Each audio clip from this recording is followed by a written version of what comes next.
Saudara-saudaraku yang terkasih, selamat berjumpa di Renungan Harian di channel Katolik kita.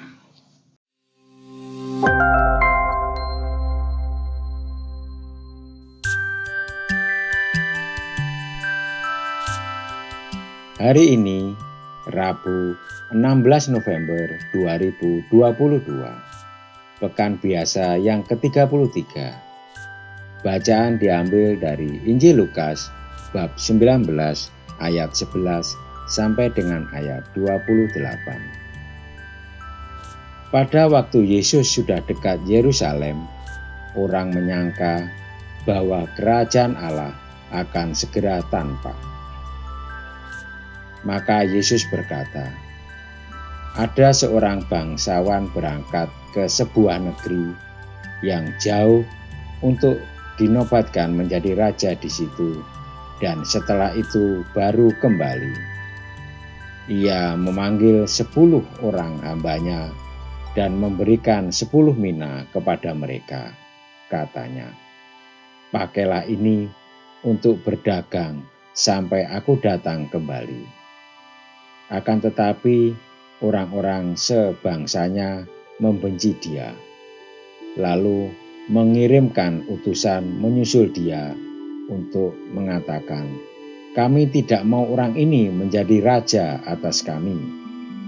Dan terjadilah ketika ia kembali setelah ia dinobatkan menjadi raja, ia menyuruh memanggil hamba-hambanya yang telah diberikan uang itu untuk mengetahui berapa hasil dagang mereka masing-masing. Orang yang pertama datang dan berkata, Tuan, mina Tuan yang satu itu telah menghasilkan 10 mina. Katanya kepada orang itu, baik sekali perbuatanmu itu. Hai hamba yang baik, engkau telah setia dalam perkara kecil, karena itu terimalah kekuasaan atas 10 kota. Datanglah yang kedua dan berkata, Tuan, mina Tuan telah menghasilkan 5 mina. Katanya kepada orang itu, dan engkau kuasailah 5 kota.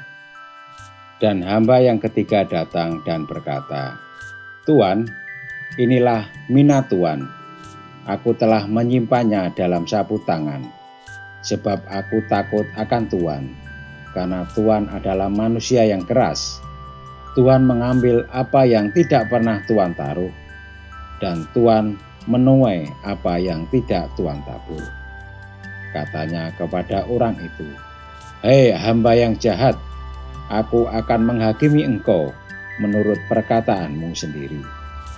Engkau sudah tahu bahwa aku adalah orang yang keras, yang mengambil apa yang tidak pernah aku taruh, dan menuai apa yang tidak aku tabur. Jika demikian, mengapa uangku itu tidak kau berikan kepada orang yang menjalankan uang? Maka sekembaliku aku dapat mengambilnya serta dengan bunganya. Lalu katanya kepada orang-orang yang berdiri di situ, ambillah mina yang satu itu daripadanya dan berikan kepada orang yang mempunyai 10 mina itu. Kata mereka kepadanya, Tuan, ia sudah mempunyai 10 mina. Jawabnya, aku berkata kepadamu, setiap orang yang mempunyai, kepadanya akan diberi. Tetapi siapa yang tidak mempunyai, daripadanya akan diambil juga apa yang ada padanya. Akan tetapi semua seteruku itu yang tidak suka aku menjadi rajanya. Bawalah mereka kemari dan bunuhlah mereka di depan mataku. Dan setelah mengatakan semuanya itu, Yesus mendahului mereka dan meneruskan perjalanannya ke Yerusalem. Demikianlah sabda Tuhan, terpujilah Kristus. Saudara-saudariku yang terkasih, bacaan pertama dari kitab Wahyu memberikan gambaran tentang Allah. Ya Tuhan dan Allah kami, Engkau layak menerima puji-pujian dan hormat dan kuasa. Sebab Engkau telah menciptakan segala sesuatu, dan oleh karena kehendak-Mu, semuanya itu ada dan diciptakan. Bagi Yohanes, Allah adalah pribadi yang layak untuk menerima pujian dan hormat dari semua ciptaan. Dia mempunyai kuasa karena Dialah yang menciptakan semuanya.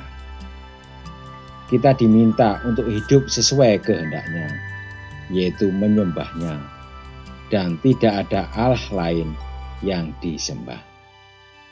Kesetiaan kita kepadanya menjadi jaminan akan kehidupan abadi.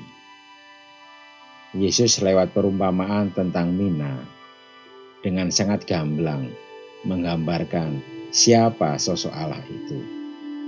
Bagi Yesus, Allah Bapa adalah pribadi yang telah mempercayakan mina kepada para hambanya, dan Bapa menuntut pertanggungjawaban atas mina itu.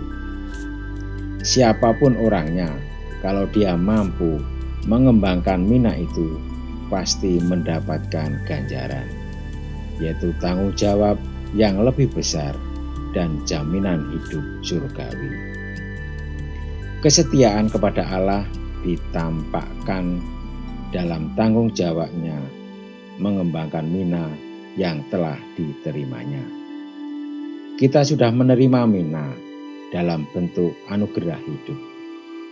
Sudahkah kita bertanggung jawab atas hidup kita dengan menjadikan hidup kita berkat bagi orang lain? Atau justru sebaliknya, kita menjadikan hidup kita beban dan ancaman bagi sesama? Marilah kita berdoa. Ya Allah, Engkau telah menganugerahkan hidup kepada kami, dan Engkau menuntut tanggung jawab kami untuk mengembangkannya. Semoga kami mampu menjadikan hidup kami anugerah berlimpah untuk sesama kami. Amin. Saudara-saudariku yang terkasih, terima kasih atas kebersamaannya di dalam renungan harian ini. Kita akan berjumpa kembali di renungan harian berikutnya. Berkah dalam.